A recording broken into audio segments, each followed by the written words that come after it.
Month कर्म का वंश।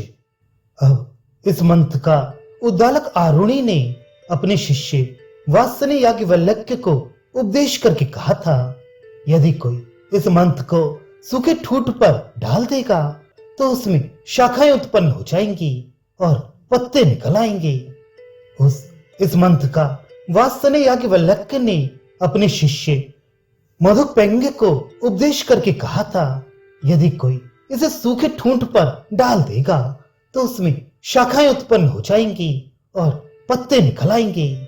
अब इस मंत्र का मधुपेंगे ने अपने शिष्य चूलभाग व्यक्ति को उपदेश करके कहा था, यदि कोई इसे सूखे ठूंठ पर डाल देगा तो उसमें शाखाएं उत्पन्न हो जाएंगी और पत्ते निकल आएंगे। इस मंत्र का चूलभाग व्यक्ति ने अपने शिष्य जानकी आय स्थूण को उपदेश करके कहा था, यदि कोई इसे सूखे ठूंठ पर डाल देगा तो उसमें शाखाएं उत्पन्न हो जाएंगी और पत्ते निकल आएंगे। इस मंत्र का जानकी आय स्थूण ने अपने शिष्य सत्यकाम जावाल को उपदेश करके कहा था, यदि कोई इसे सूखे ठूंठ पर डाल देगा तो उसमें शाखाएं उत्पन्न हो जाएंगी और पत्ते निकल आएंगे।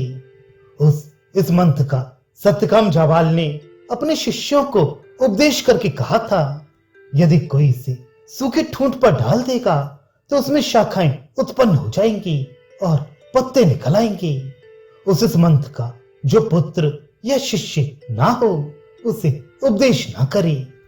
उद्दालक से लेकर एक एक आचार्य के क्रम से प्राप्त हुए इस मंत्र का सत्यकाम जावाल ने बहुत से शिष्यों को उपदेश करके कहा, और क्या कहा सो बतलाया जाता है। यदि कोई भक्षण के लिए संस्कार किए गए इस मंत्र को किसी शुष्क गत प्राण स्थाणु ठूंठ पर भी डाल दे तो इस ठूंठ में शाखाएं वृक्ष के अवयव उत्पन्न हो जाएंगे और पत्ते भी निकल आएंगे। जैसे कि जीवित स्थाणु हरे ठूंठ में होते हैं, फिर इस कर्म से यदि कामना की सिद्धि हो जाए तो कौन बड़ी बात है। तात्पर्य है कि एक कर्म निश्चित फल देने वाला है।